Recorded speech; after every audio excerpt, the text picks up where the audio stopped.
إيه المرجع؟ انظر مجموع فتاوى ورسائل ابن العثيمين. طب ده كلام يا شيخ محمد.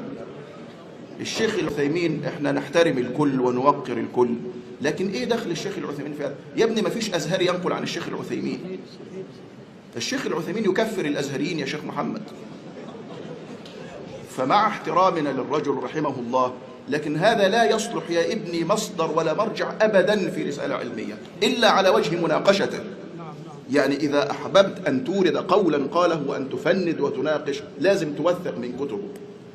إنما يا ابني ده ليس بمصدر، خصوصا في قضية زي قضية الإلحاد. اسمه يا موسى سؤال واحد. نعم. المؤذن لصلاة الصبح. نعم. ثم دخل الإمام بعد 5 دقائق فأقام الصلاة وصلى، فما حكم الصلاة؟ في أي بلد؟ أي بلد؟ في مصر. مصر. والله أسأل عنها شيخ الأزهر. خلاص.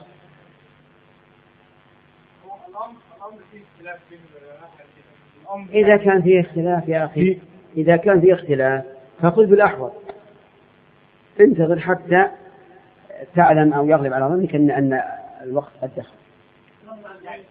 يعني الصلاة أنت تبي يفتيك ولا لا؟ تبي يفتيك فتوى تأخذ بها؟ قل إن شاء الله، قل إن شاء الله.